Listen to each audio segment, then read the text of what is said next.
बाजार बोलता है। एफआईज का डेटा देख लेते हैं, डीआईज का डेटा देख लेते हैं, उसके बाद ग्लोबल इंडिसेस पर नज़र डालेंगे और क्या कुछ ये आंकड़े बोल रहे हैं आज को मार्केट में सपोर्ट करने के लिए। तो एफआईज डीआईज के डेटा पर अगर नज़र डालें तो डीआईज ने कल कुछ प्रॉफिट बुकिंग की, लेकिन एफआईज की तरफ से कुछ अच्छी खरीदारी आती हुई दिखाई दी, करीब 5483 करोड़ की। बड़ा कंफ्यूजिंग से ट्रेंड चल रहा है। जिस दिन एफआई बाय करते हैं उस दिन डीआईज अपना माल प्रॉफिट बुक कर लेते हैं, जिस दिन डीआईज बाय करते हैं उस दिन एफआईज प्रॉफिट बुक कर लेते हैं। काफ़ी इंटरेस्टिंग गेम चल रहा है। लेकिन ग्लोबल इंडिसेस पर नज़र डाल लेते हैं एक बार कि वहाँ से किस तरह का रुझान देखने के लिए मिल रहा है, क्योंकि हमने देखा कि डाउ में एक जो स्ट्रेंथ थी वो डाउ ने खोई, लेकिन कल नेस्डेक ने एक अच्छी तेज़ी दिखाई थी, खासतौर से एफएमसी के मिनट्स भी जारी हुए थे। साथ ही अगर देखें तो जो परसों का जो एक स्टेटमेंट था जो उनके फेड के गवर्नर का था, जिसमें कि उन्होंने बोला कि इन्फ्लेशन कम हो रहा है लेकिन उन्हें थोड़ा सा और डेटा सपोर्ट चाहिए रेट कट के लिए, और सितंबर में रेट कट की उम्मीद थी, जिसकी वजह से हमने कमोडिटी की कीमतों में भी उछाल आते हुए देखा। शंघाई हैंसेंग यहाँ पर थोड़ी सी मुनाफा वसूली देखने के लिए मिल रही है। निकाई और कोस्पी यहाँ पर एक अच्छी स्ट्रेंथ बनी हुई है, करीब 0.25% की। अब बढ़ते हैं आज की बड़ी खबर की तरफ। बड़ी खबर यह है कि अमेरिका में बाइडेन के राष्ट्रपति की रेस को लेकर ही आशंका क्रिएट हो गई है। वहां पर एक न्यूयॉर्क टाइम्स की खबर में ये माना जा रहा है कि कुछ ना कुछ हद तक बाइडेन पर ही प्रेशर बन रहा है कि वो शायद ट्रंप को नहीं रोक पाएंगे। तो इस बार ट्रंप शायद हो सकता है सरकार गठित कर लें। अभी तक के इस तरह की कुछ रुझान बन रहे हैं और रिपोर्ट्स के मुताबिक बाइडेन पर अपनी ही पार्टी का आंतरिक दबाव बढ़ रहा है। वो पब्लिक को कन्विंस नहीं कर पा रहे हैं ट्रंप को रोकने के लिए। तो ये एक बड़ा फेरबदल हो सकता है। अगर ऐसा कुछ भी फेरबदल होता है, मान लीजिए अमेरिका में कि वहाँ पर जो रूलिंग पार्टी है वो चली जाती है, ट्रंप उससे पहले रूल कर रहे थे, माना सर कितना इम्पैक्ट पड़ेगा इंडियन कंपनीज पर, खासतौर से आईटी या फार्मास्यूटिकल कंपनीज पर, जो कि अमेरिका को एक अच्छा खासा एक्सपोर्ट रेवेन्यू जनरेट करती हैं अमेरिका से? देखिए, हम तो चार्ट्स पे बात कर सकते हैं। तो उसके हिसाब से देखिए तो आईटी में मेरे ख्याल से तो अभी भी बहुत स्ट्रेंथ है। और देखिए, ये लॉन्ग टर्म चार्ट पे अब पहला साइन मिला है रिवर्सल का। नॉर्मली हम पहले यहाँ पर अगर हम 4-5 मंथ पहले की बात करें तो हमें अच्छा खासा अंडर परफॉर्मेंस देखने को मिला था। लेकिन आईटी ने जिस तरह सपोर्ट लिया है, स्पेशली मैं निफ्टी आईटी इंडेक्स की बात कर रहा हूँ, जहां पर 32,000 के आसपास इंडेक्स ने सपोर्ट लिया है और अब एक बहुत ही क्रूशियल लेवल है 39,000 का। इस बार के पैटर्न को देख के लग रहा है कि शायद निफ्टी आईटी इंडेक्स इस बार 39,000 के लेवल्स को भी ब्रीच करेगा। और अगर हम आने वाले 6 महीने की बात करें तो हो सकता है कि 45,000 तक के टारगेट आपको निफ्टी आईटी इंडेक्स में देखने को मिले। जिस तरह का परफॉर्मेंस हमने लार्ज कैप आईटी स्टॉक्स में देखा है, आप चाहे इन्फी की बात कर लीजिए, टीसीएस की बात कर लीजिए, या तो विप्रो की बात कर लीजिए, एचसीएल टेक में देख लीजिए, जिस तरह के पैटर्न बन रहे हैं, उन सबको देख के तो लग रहा है कि शायद ये रैली बिल्कुल कंटिन्यू हो सकती है। ये सही है कि जो मिड कैप आईटी है वहां पर परसेंटेज के हिसाब से ज्यादा बेहतर रिटर्न मिलेंगे, लेकिन अगर सेफ साइड पे प्ले करना हो तो इन्फी टीसीएस जैसे स्टॉक ज्यादा बेहतर रिटर्न दे सकते। जी, तो यहाँ पर आईटी इंडेक्स पर सर की भी मजबूती की राय। अगर मैं इसका चार्ट पैटर्न भी उठाकर देख रहा हूँ, 4 जून को जिस दिन चुनाव के आउटकम आए थे और उस दिन जो आईटी इंडेक्स गिरा था उसमें 31,320 तक गया था और वहाँ से एक वर्टिकल राइज यहाँ पर देखने के लिए मिला है और आईटी इंडेक्स अब 37,775 पर चल रहा है। ऑलमोस्ट 6,000 पॉइंट से ज़्यादा की बढ़त इसमें केवल और केवल अगर हम देखें तो 4 जून से लेकर 4 जुलाई के बीच में देखने के लिए मिली है। तो आईटी इंडेक्स 31,000 से 37,000। सर इसमें माना सर मिड कैप आईटी की तरफ ज़्यादा फोकस रखना चाहिए, लार्ज कैप आईटी की तरफ? देखिए, अगर आप रिस्क ले सकते हैं तो डेफिनेटली मिड कैप में अभी भी बहुत स्ट्रेंथ है। अगर आप बात करें स्टॉक स्पेसिफिक, तो बिरला सॉफ्ट एक ऐसा स्टॉक है जिसने मंथली चार्ट पे रिवर्सल दिखाया है। मैं तो उम्मीद करूंगा कि बहुत जल्द बिरला सॉफ्ट में आपको 850 रुपए तक के भाव देखने को मिल सकते हैं। उसी तरह अगर हम कोफोर्ज की बात करें, यहाँ पर भी बिल्कुल वैसे ही जिस तरह बिरला सॉफ्ट के पैटर्न बने हैं वैसे ही कोफोर्ज के पैटर्न बने हैं। इसमें भी अगर हम पोजिशनल बेसिस बात करें तो शायद 6,500 तक के स्तर देखने को मिल सकते हैं। लेकिन जैसा मैंने पहले कहा कि अगर आप थोड़ा सेफ प्ले करना चाहते हैं तो इन्फी और टीसीएस जैसे स्टॉक पिक कर सकते हैं, क्योंकि वहां पर भी रिवर्सल के साइन मंथली चार्ट पे क्लियरली दिख रहे हैं। लेकिन अगर आप रिस्क के साथ ट्रेड करना चाहते हैं और बेहतर रिटर्न्स अर्न करना चाहते हैं तो आई थिंक कोफोर्ज और बिरला सॉफ्ट ये 2 स्टॉक ऐसे हैं जो करंट लेवल से भी अच्छे खासे रिटर्न दे सकते हैं। बिल्कुल, तो कोफोर्ज और बिरला सॉफ्ट ये 2 मिड कैप पिक रहेंगी। साथ ही इन्फोसिस और टीसीएस यहाँ पर लार्ज कैप में पिक रहेंगी मानस सर की, जहां पर कि एक अच्छा खासा उछाल अभी भी देखने के लिए मिल सकता है। दूसरी खबर की तरफ बढ़ते हैं। दूसरी खबर है कमोडिटी कीमतों में उछाल। कल के सत्र में हमने देखा कि कमोडिटी प्राइसेस में एक अच्छा खासा उछाल आता हुआ दिखाई दिया। 1 से 4% तक का मूव था सारी ही ज़्यादातर कमोडिटीज़ में, खासतौर से जो बेस मेटल थी उसमें सिल्वर, गोल्ड, इन सभी में अच्छी स्ट्रेंथ थी। साथ ही कॉपर की कीमतों में भी अच्छा उछाल आता हुआ दिखाई दिया। क्रूड ऑयल स्लोली बढ़ता जा रहा है और $87 के पार पहुंच चुका है। मानस सर, क्रूड ऑयल बढ़ रहा है, उससे जुड़ी हुई कुछ एक कंपनीज पर नज़र डालते हैं। हिंदुस्तान ऑयल एक्सप्लोरेशन, वेदांता, इन सभी कंपनीज में मूव अच्छा मिला। साथ ही अगर ऑयल मार्केटिंग कंपनीज पर नज़र डालें तो ओएमसीज में एचपीसीएल, बीपीसीएल, आईओसी, कैसे देख रहे हैं सर इन सभी दोनों ही स्ट्रीम को?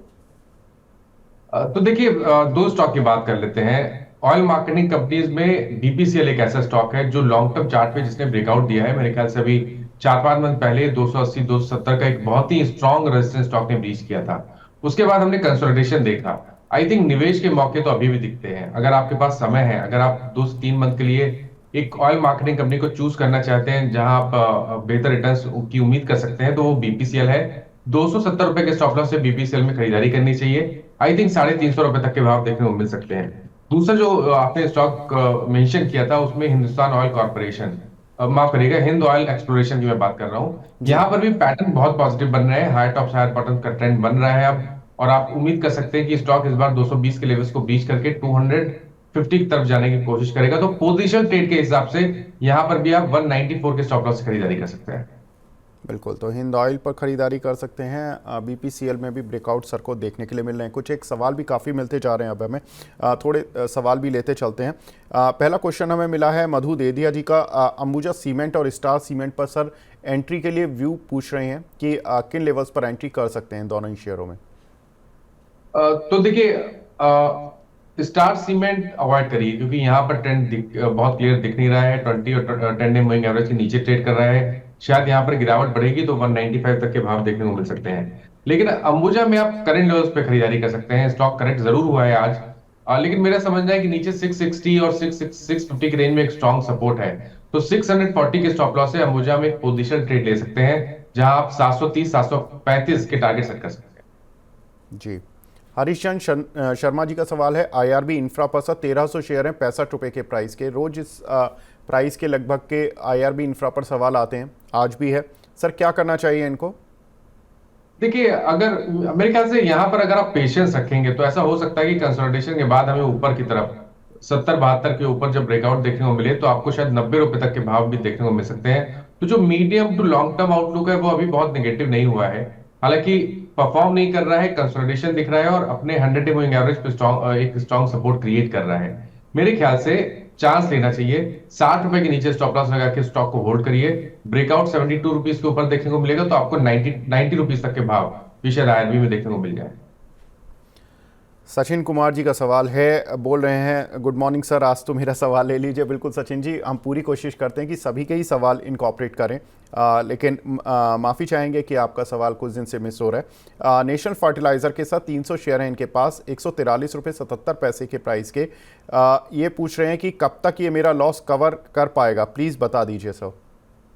देखिए, जो फर्टिलाइजर कंपनीज है उनमें से कुछ स्टॉक्स में तो एक क्लियर कट ब्रेकआउट देखने को मिला है। एनएफएल थोड़ा वेट करा रहा है क्योंकि 150 पे एक रेजिस्टेंस है, वहां उसके ऊपर स्टॉक निकल नहीं पाया इजरायली में भी।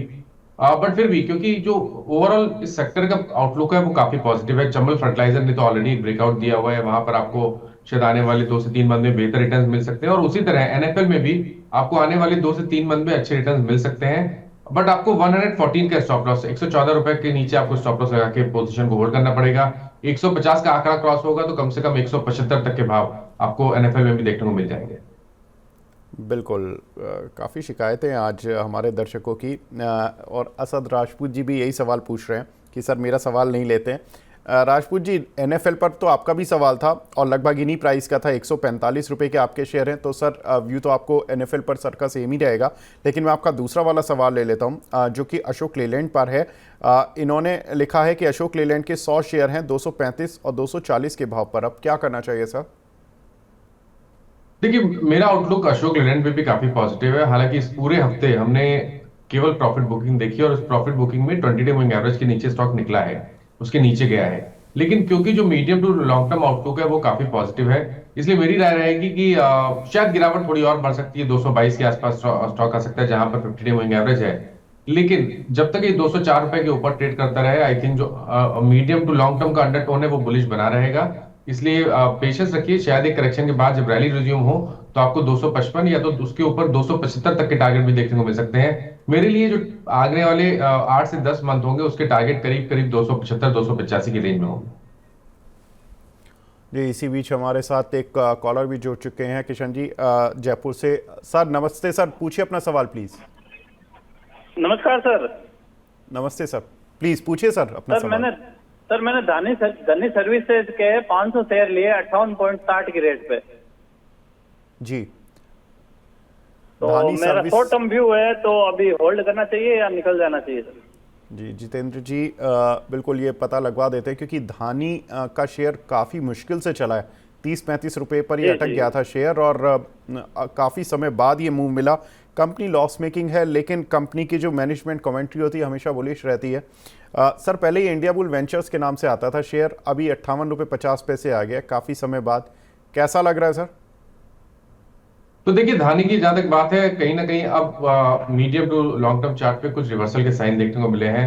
हायर टॉप्स हायर बॉटम्स बनना शुरू है, एक राउंडिंग बॉटम बना है, 100 वीक मूविंग एवरेज के ऊपर स्टॉक निकला है। आप उम्मीद कर सकते हैं कि यहाँ पर शायद रैली कंटिन्यू होगी, हालांकि रिस्की स्टॉक है तो ये आपको ध्यान रखना है, और उस हिसाब से आपको 48 के नीचे स्टॉप लॉस भी जरूर लगाना है। लेकिन यहाँ पर अगर परफॉर्मेंस देखने को मिला तो आपको शायद 90 रुपए तक के भाव भी देखने को मिल जाएंगे, तो आई थिंक बने रहिए, बट स्टॉप लॉस जरूर लगा के रखिए 49 रुपीज के नीचे। जी, तो सर को सर ने स्टॉप लॉस बता दिया है। जितेंद्र जी आप अपना स्टॉप लॉस देख लीजिएगा और उसके बाद ही उसको फॉलो करते हुए चलिएगा। नेक्स्ट खबर की तरफ भी देख लेते हैं। आईटीसी पर बुलिश हुए मोतीलाल ओसवाल, उनकी एक रिपोर्ट आई है जिसमें कि उन्होंने जो लक्ष्य रखा है वो 500 रुपये का रखा है। उनका कहना है कि कंपनी के मैनेजमेंट से उनकी बात हुई होगी तो मैनेजमेंट ने इंडिकेट किया है कि बजट से उनको काफ़ी उम्मीदें हैं। एक्चुअली जब भी बजट आता है तो ये माना जाता है कि सीक्रेट पर कहीं ड्यूटी तो नहीं बढ़ जाएगी, तो ये हमेशा आईटीसी बजट के आसपास थोड़ा वॉलेटाइल हो जाता है। इस बार भी उम्मीद यही की जा रही है। अगर हम देखें तो प्रोडक्ट पोर्टफोलियो पर कंपनी लगातार फोकस कर रही है, और कंपनी का जो एक इंटरेस्टिंग फैक्ट निकल कर आया वो ये है कि कंपनी का जो एफएमसीजी बिजनेस है वो बाकी एफएमसीजी कंपनीज के मुकाबले काफ़ी बेहतर कर रहा है। तो बड़ा इंटरेस्टिंग फैक्ट है, और उन्होंने 500 रुपये के टारगेट्स भी दिए हैं। 429 रुपये ये शेयर आ चुका है। माना सर कैसे देख रहे हैं आईटीसी को ऑन चार्ट्स? देखिए, आईटीसी पे कंसोलिडेशन दिख रहा है, और ये कंसोलिडेशन 200 दिनों के मूविंग एवरेज के आसपास हो रहा है। तो अभी तक कैंडलस्टिक चार्ट या तो हम टेक्निकल पैरामीटर्स के हिसाब से देखें तो अभी कोई बहुत बड़ा रिवर्सल का साइन देखने को नहीं मिला है। हालांकि स्टॉक की लगातार कोशिश रही है कि 420 पे एक बेस बनाने की। तो अगर आप एक पोजीशन बनाना चाहते हैं आईटीसी में तो 420 के स्टॉप लॉस से आप पोजीशन बना सकते हैं। लेकिन ये भी आपको ध्यान रखना है कि ऊपर की तरफ 435 440 पे रेजिस्टेंस है। स्ट्रेंथ देखने को मिलेगी जब 440 के ऊपर निकलेगा, तब तो आपको 500 510 तक के भाव देखने को मिल सकते हैं। बट अभी के लिए या तो वेट कर लीजिए ब्रेकआउट का, और या तो आप खरीदारी कर रहे हैं तो स्टॉप लॉस जरूर लगा के रखिए 410 रुपए के नीचे। बिल्कुल, तो 410 रुपये के नीचे का स्टॉप लॉस लगाकर आप इसको होल्ड कर सकते हैं। मानस सर की राय है। नेक्स्ट क्वेश्चन मिला है इंडिजिन पर, जिस पर नेक्स्ट जो हमारी खबर है वो है इंडिजिन पर, जहां पर कि सिटी की एक रिपोर्ट आई है। उनका कहना है कि इस काउंटर को सेल कर चल सकते हैं। 510 रुपये के उन्होंने लक्ष्य दिए हैं। उनका कहना है कि कंपनी अच्छा कर रही है, इसमें कोई डाउट नहीं है, लेकिन वैल्यूएशन थोड़ी महंगी हो गई है, और जो भी कंपनी पॉजिटिव्स कर रही है वो सारे प्राइस्ड इन है। सर कैसे लग रहा है ये चार्ट पर? कुछ थकान लग रही है क्या काउंटर पर? मैं इसके चार्ट्स नहीं देख पा रहा हूँ। इंडिजिन सर? नहीं, माफ करिएगा, मैं अगर मेरे को ड्यूरिंग द शो चार्ट मिलते तो मैं जरूर आपको बताता। जी, कोई प्रॉब्लम नहीं है सर। यहाँ पर कुछ एक सवाल ले लेते हैं। राकेश जी का सवाल है सर कोचीन शिपयार्ड पर, पूछ रहे हैं कि कहाँ तक जाएगा ये शेयर?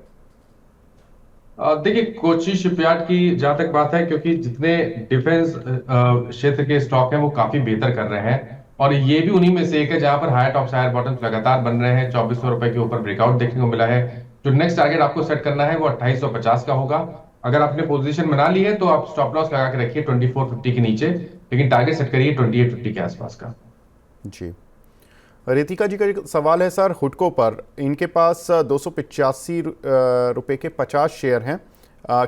ये पूछ रही हैं क्या 1 महीने के लिए होल्ड कर सकते हैं क्या? 1 महीना सर ऑलमोस्ट बजट तो कवर हो जाएगा। डू यू सी की कुछ बजट में कुछ पॉजिटिव बूस्ट मिल पाएगा इन कंपनीज को? देखिए उम्मीद तो बिल्कुल है, क्योंकि देखिए ये यहाँ पर एक 300 रुपए के आसपास एक स्ट्रॉन्ग रेजिस्टेंस था जिसको स्टॉक ने क्रॉस कर लिया है। उस हिसाब से हमें टारगेट अगर सेट करने होंगे तो वो 370 380 तक रुपए तक के हो सकते हैं। तो डेफिनेटली स्टॉक में पोटेंशियल है। अगर आपके पास पोजीशन है तो आप बने रहिए। एक स्टॉप लॉस जरूर लगा लीजिए 294 के नीचे। जी, इसी बीच हमारे साथ एक कॉलर और जुड़ी हैं, निवेदिता जी हैं। Nivedita ma'am, good morning ma'am, पूछिए अपना सवाल मैम। गुड मॉर्निंग, नमस्ते जी। मेरा ये फर्स्ट क्वेश्चन है आपके शो में जी और मैम, मैं रेगुलर बेसिस पे देखती हूँ आपका शो। स्वागत है मैम आपका, तो पूछिए अपना सवाल। Thank you so much. मेरा क्वेश्चन है कि मेरे पास 800 शेयर्स है सांगी के, सांगी ओके। सीमेंट। 117 के प्राइस पे मैंने लिया था, जी। मतलब एवरेज किया था। और अभी मैं उसका क्या करूँ, होल्ड पे रखूँ या उसको निकाल दूँ? जी, पूछ लेते हैं। मानस सर, इस कंपनी में प्रमोटर्स ने भी अपना स्टेक कम किया था। उसके पीछे सेबी की भी एक प्रॉब्लम थी कि उनका जो स्टेक था 78 पॉइंट सम ऑड परसेंटेज था, जो कि 75% के नीचे लाना था। इसमें इन्होंने फ्लोर प्राइस भी लगभग 100 रुपये के आसपास का ही रखा था। चला नहीं है काउंटर सर, 117 रुपये के भाव के इनके लिए हुए हैं, थोड़ा लॉस हो रहा है इनको, क्या कर सकती हैं ये? तो देखिए थोड़ा डेफिनेटली हाई लेवल पे स्टॉक को सस्टेन करना थोड़ा मुश्किल हो रहा है। 50 डे मूविंग एवरेज के नीचे आपको स्टॉप लॉस लगाना है। तो 94 के स्टॉप लॉस से आप पोजीशन में बनी रह सकती हैं। लेकिन अब स्ट्रेंथ तभी आएगी जब आपको 107 108 रुपए के ऊपर के भाव देखने को मिले। अगर ये 108 रुपए के ऊपर निकल गए तब तो आपको 122 तक के भाव देखने को मिल जाएंगे। बट अभी के लिए बहुत कंसोलिडेशन दिख रहा है, तो आई थिंक 94 के स्टॉप लॉस से आप पोजीशन को होल्ड कर सकते हैं। जी, अदानी ग्रुप की कंपनी है, तो यहाँ पर 94 रुपीज़ के स्टॉप लॉस लगाकर आप मैम होल्ड कर सकते हैं। नेक्स्ट क्वेश्चन हमें मिला है दीपिका गर्ग जी का, बोल रही हैं कि नमस्ते सर, आपके मनी 9 प्रोग्राम से बहुत सपोर्ट मिलता है ट्रेडिंग के लिए। Thank you very much ma'am. Sir, मेरा एक सवाल है, HDFC एंड एक्सिस बैंक में एंट्री लेने के लिए कौन से लेवल का वेट करना चाहिए? मानस सर, एक्सिस बैंक और HDFC सर दोनों ही चल गए हैं तो। बिल्कुल। तो देखिए अगर ये पोजीशन आने वाले 6 से 8 महीने के लिए बनाना चाहती है तो मेरे हिसाब से तो इस पोजीशन में आप करंट लेवल्स पे भी खरीदारी कर सकती हैं। एक्सिस बैंक में शायद एक छोटा सा करेक्शन देखने को मिले, 1240 के आसपास स्टॉक है, तो वहां पर खरीदारी करिए। मीडियम टर्म आउटलुक रख के स्टॉप लॉस आपको 1140 के नीचे लगाना है, लेकिन टारगेट 1400 1420 के सेट करने हैं। लेकिन ज्यादा बेहतर पिक HDFC बैंक है डेफिनेटली, क्योंकि ये तो काफी समय के बाद इस तरह का स्टॉक ने ब्रेकआउट दिया है। जो 1750 1760 का रेंज था उसको ब्रीच किया था, हालांकि 2 दिनों में प्रॉफिट बुकिंग देखने को मिली है। लेकिन ये प्रॉफिट बुकिंग एक बाइंग अपॉर्चुनिटी की तरह इसको देखना चाहिए। 1600 रुपए के स्टॉप लॉस से आने वाले 6 महीने के लिए अगर आप निवेश करें तो आप उम्मीद कर सकती हैं कि शायद आपको 1950 से 2000 तक के भाव HDFC बैंक में देखने को मिल जाए। जी, तो HDFC बैंक में एक अच्छा खासा इन्फ्लो पर हमने कल बात भी की थी कि MSCI में इंडेक्स में शामिल होने का फ़ायदा मिल सकता है, क्योंकि इसमें 3.8% जो वेटेज है MSCI में, वो अगस्त 13 को हो सकता है कि रिवाइज हो जाएगा। कंपनी में जो FIs की होल्डिंग थी वो 55% की थ्रेशोल्ड लिमिट के नीचे चली गई थी। इसका मतलब है कि अगर FIs की लिमिट 55% के नीचे जाएगी तो MSCI इंडेक्स में इनके वेटेज बढ़ने के चांसेस हो जाते हैं 13 अगस्त को, जिसका जो इम्पैक्ट होगा वो 30 अगस्त से शुरू होगा। एस्टिमेटेड था कि करीब 3.8 से 4 बिलियन डॉलर तक का इन्फ्लो कंपनी के शेयर पर आता हुआ दिखाई देगा। कंपनी की मार्केट कैप करीब 13.5 लाख करोड़ है, जिसमें कि अगर इतना बड़ा इन्फ्लो आता है तो ऑलमोस्ट 2.5 से 3% का इम्पैक्ट कंपनी की जो फ्री फ्लोट है उसमें आता हुआ दिखाई देगा। एक अच्छा चार्ट पैटर्न बना है इसका, ऑल टाइम हाइस पर ये काउंटर गया और एक अच्छे ब्रेकआउट के साथ सब भी कह रहे हैं कि इसमें एक अच्छा खासा अपसाइड यहाँ से भी देखने के लिए मिल सकता है। नेक्स्ट क्वेश्चन हमें मिला है अविनाश चौधरी जी का, इरिडा पर सवाल है इनका। 1656 शेयर हैं इनके पास, 109 रुपए के भाव के, क्या कर सकते हैं सर? देखिए बहुत अच्छे भाव पे इन्होंने पोजीशन बनाई हुई है। अब क्योंकि मीडियम टर्म चार्ट पे एक ब्रेकआउट हमने ऑलरेडी देख लिया है, 210 का एक स्ट्रॉन्ग रेजिस्टेंस स्टॉक ने ब्रीच किया है, हाई टॉप हाई बॉटम का ट्रेंड है, तो यहाँ पर बने रहने की कोशिश करिए। स्टॉप लॉस जरूर लगा लीजिए जिससे एटलीस्ट आपका जो प्रॉफिट है वो प्रोटेक्ट हो जाए। तो 180 रुपए के नीचे स्टॉप लॉस लगा के आप पोजीशन को होल्ड करिए। अगर आने वाले 3 से 6 महीने की बात करें तो शायद आपको 285 तक के टारगेट स्टॉक में देखने को मिल सकते हैं। अनिल सोनकर जी का सवाल है NCC पर। सर, इनके पास 300 में 500 शेयर, यानी कि 500 शेयर हैं 300 रुपये के प्राइस के। क्या कर सकते हैं सर? 1 साल का इनका होल्डिंग पीरियड है। 1 साल के हिसाब से मेरे ख्याल से आपको जो टारगेट सेट करने हैं वो 440 के होंगे, 440 रुपए के होंगे। पैटर्न बहुत पॉजिटिव है, कंसोलिडेशन के बाद स्टॉक बाहर निकल रहा है। आपको स्टॉप लॉस जो लगाना है वो 275 के नीचे ही लगाना पड़ेगा, लेकिन 425 430 तक के टारगेट आपको स्टॉक में देखने को मिल सकते हैं आने वाले 1 साल में। पूजा राजपूत जी का सवाल है, हैप्पी फोर्जिंग्स में एंट्री लेवल क्या होना चाहिए सर? देखिए ये निकल गया है स्टॉक ऑलरेडी। हमने करीब, अगर हम पिछले 7-8 मंथ की बात करें तो एक बहुत बढ़िया रैली देख ली है। 7-8 हफ्ते की बात करें तो मेरे ख्याल से 900 रुपए से 1285 तक स्टॉक गया है। तो अब तो आपको केवल एक करेक्शन का ही वेट करना पड़ेगा, क्योंकि बहुत लॉन्ग टर्म चार्ट नहीं है, तो इसलिए बहुत लंबे टारगेट देना मुश्किल है। लेकिन खरीदारी अभी ना करें, करेक्शन देखने को मिले और 20 डे मूविंग एवरेज के आसपास है जो कि 1200 रुपए इस टाइम के लिए है, तो वहां पर खरीदारी करना बेहतर रहेगा। अदरवाइज आप फंडामेंटल व्यू लिए स्टॉक पे तो ज्यादा बेहतर रहेगा। मानस सर, एक काउंटर है एवरेस्ट कैंटो सिलेंडर, इस काउंटर पर आज एक अच्छा मूव बनता हुआ दिखाई दिया, करीब 8.5% ऊपर आ गया है ये काउंटर। कैसे देख रहे हैं सर ऑन चार्ट्स? देखिए ईकेसी है, ओके। तो देखिए यहाँ पर अगर आप देखिए तो बॉटम बना है, एक इनवर्स अरेंज पैटर्न का ब्रेकआउट देखने को मिला है। वॉल्यूम्स उस ब्रेकआउट पे काफी बेहतर रहे हैं। पोजीशन ट्रेड लेना बेहतर रहेगा। स्टॉप लॉस आपको टारगेट सेट करने हैं 165 रुपए के। करंट लेवल्स पे आप खरीदारी कर सकते हैं, लेकिन 132 रुपए के नीचे स्टॉप लॉस लगाइए, जहां पर स्टॉक का 200 डे मूविंग एवरेज है। जी, इसी की पीयर कंपनी है सर कॉन्फिडेंस पेट्रो, उस पर आपका व्यू सर? तो देखिए यहाँ पर थोड़ा वेट करिए, क्योंकि देखिए अभी भी स्टॉक 200 डे मूविंग एवरेज पे रेजिस्टेंस फेस कर रहा है। जब 85-86 रुपए के ऊपर, 87 रुपए के ऊपर निकले, 87 के ऊपर जब निकले तो ही यहाँ पर खरीदारी करें। अभी खरीदारी नहीं करनी है, लेकिन अगर आपने लॉन्ग पोजीशन बना ली है तो आपको 79 का स्टॉप लॉस जरूर लगाना चाहिए। जी, एक काउंटर है सर भंसाली इंजीनियरिंग, BEPL के नाम से आता है ये काउंटर। इसमें लगातार स्ट्रेंथ बन रही है। मैं देख रहा था इस काउंटर को, पिछले 1 महीने में करीब ये 40% से ज़्यादा चल चुका है। 100 रुपये का शेयर करीब 143 रुपये आ गया है। कैसे देख रहे हैं सर ऑन चार्ट्स? देखिए 400 बेहतरीन है, और मेरे ख्याल से अब ये 2021 और 2018 के जो हाईज हैं 158, उसकी तरफ जाने की कोशिश करेगा, लेकिन वो निकालना आसान नहीं होगा, क्योंकि 2 बार ऐसा हुआ कि 160 के आसपास स्टॉक गया और वहां पर प्रॉफिट बुकिंग देखने को मिली है। तो वो निकालना आसान नहीं होगा, लेकिन आप होप रख सकते हैं कि अगर 160 के स्तर निकले तो नई रैली में आपको 190 रुपए तक के भाव भी देखने को मिल जाए। तो अभी के लिए बने रहिए। शॉर्ट टर्म चार्ट बेहतरीन लगते हैं। 129 के नीचे स्टॉप लॉस लगाइए।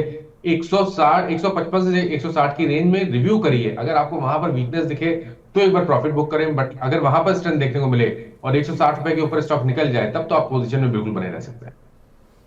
जी, सोनी कुमारी जी का क्वेश्चन है, अशोक लेलैंड में क्या करना है सर? प्रॉफिट में हूँ, नई एंट्री फिर से करनी चाहिए क्या? वैसे अशोक लेलैंड पर हमने बात कर ली थी, लेकिन मानस सर सवाल अब थोड़ा सा मॉडिफाइड है। वो ये है कि क्या इन लेवल्स पर एंट्री ठीक है, जस्टिफाइड है क्या? देखिए मेरा समझना है कि एक छोटा सा करेक्शन और देखने को मिल सकता है, जिसमें शायद 220 215 तक के भाव देखने को मिले। वो काफी बेहतर लेवल है, वहां पर आप स्टॉक पे फिर से एक ट्रेड ले सकते हैं 190 रुपए के स्टॉप लॉस से, क्योंकि जो नेक्स्ट मूव देखने को मिलेगा वो शायद 245 के ऊपर निकल के 260 265 की रेंज में हो सकता है। जी, अनुज भूपेश जी का सवाल है, आज कौन से बैंक के शेयर में फ्रेश एंट्री ले सकते हैं? मानस सर? तो देखिए आज बैंकिंग में थोड़ी वीकनेस है, तो मैं समझता हूं कि थोड़ा सा स्टॉक स्पेसिफिक होकर बैंकिंग में जाएं तो ज्यादा बेहतर स्ट्रेटेजी रहेगी। जो छोटे बैंक है वहां पर स्ट्रेंथ अभी भी देखने को मिल रही है, चाहे वो फेडरल बैंक की बात कर लीजिए, चाहे बंधन बैंक की बात कर लीजिए। लेकिन क्योंकि आज इस तरह के पैटर्न बन रहे हैं, उसको देख के इस करेक्शन पे अगर खरीदारी करने का कॉन्फिडेंस आता है, तो या तो आप सिंपल से लार्ज कैप स्टॉक में चले जाइए और एचडीएफसी बैंक को खरीद लीजिए, क्योंकि वहां पर मैंने जैसे पहले ही मेंशन किया कि वहां पर एक ऑलरेडी ब्रेकआउट देखने को मिला है। तो करेक्शन एक बाइंग अपॉर्चुनिटी है। 1660 का आपको स्टॉप लॉस लगा के खरीदारी करनी है एचडीएफसी बैंक में। और या तो आप छोटे बैंक में जाना चाहें तो बंधन बैंक, मेरे हिसाब से बंधन बैंक में करेक्शन जरूर देखने को मिला है, लेकिन शायद लोअर लेवल पे आपको बाइंग इंटरेस्ट देखने को मिले। इसलिए बंधन बैंक में एक पोजिशनल ट्रेड ले सकते हैं, जहां आप स्टॉप लॉस 201 रुपए का लगाएं और टारगेट 220 रुपए का सेट करें। जी, अंशुल शर्मा जी का सवाल है, सर आईओबी के शेयर लिए हुए हैं 67 के, अब क्या करना चाहिए? आई थिंक बेहतर है अगर निकल जाए, और या तो अगर आप पोजीशन में बने रहना चाहते हैं तो स्टॉप लॉस लगा के रखिए और 58 रुपीज के नीचे, उसके नीचे जाए तो तब आपको निकलना पड़ेगा, क्योंकि उसके इसमें गिरावट बढ़ेगी तो 50 रुपए तक के भाव भी आपको देखने को मिल जाएंगे। स्ट्रेंथ कहाँ देखने को मिलेगी? तो स्ट्रेंथ आपको केवल 70 रुपए के ऊपर देखने को मिलेगी। अगर उसके ऊपर निकला तो आपको 82 रुपए तक के टारगेट देखने को मिल जाएंगे। जी मानस सर, हमें पता है कि समय की व्यस्तता है, आप अपनी कुछ टॉपिक्स हमारे दर्शकों के साथ शेयर कर सकेंगे क्या? जी, तो देखिए, एक तो ABFRL पे ध्यान दीजिए, क्योंकि ABFRL में आज फिर से एक फ्रेश ब्रेकआउट देखने को मिला है। कल हमने एक पॉज देखा था, आज फिर से रैली रिज्यूम हुई है, ब्रेकआउट देखने को मिला है। पोजीशन ट्रेड लेना बेहतर रहेगा। 324 रुपए के स्टॉप से 355 रुपए 355 के टारगेट आप सेट कर सकते हैं। और दूसरा स्टॉक है कोफोर्स का। देखिए, IT स्पेस में स्ट्रेंथ डेफिनेटली है, जैसा मैंने पहले ही मेंशन किया। आप उम्मीद कर सकते हैं कि यहाँ पर आपको 59.75 तक के टारगेट देखने को मिल सकते हैं। एक ट्रेड लेना हो तो यहाँ पर खरीदारी करने का ट्रेड लेना है 57.90 के स्टॉप लॉस। बिल्कुल, तो यहाँ पर कोफोर्स में करीब 100 रुपये ऊपर का टारगेट है और साथ ही ABFRL में भी एक यहाँ से करीब 20 से 30 रुपये का मूव सर की तरफ से एक्सपेक्टेड है, जो कि एक स्मार्ट मूव कह सकते हैं, कंसीडरिंग की 333 रुपये का शेयर प्राइस चल रहा है। मानस सर, आप हमारे साथ जुड़े, बहुत बहुत शुक्रिया सर हमसे जुड़ने के लिए और अपना प्रीशियस टाइम देने के लिए। Thank you.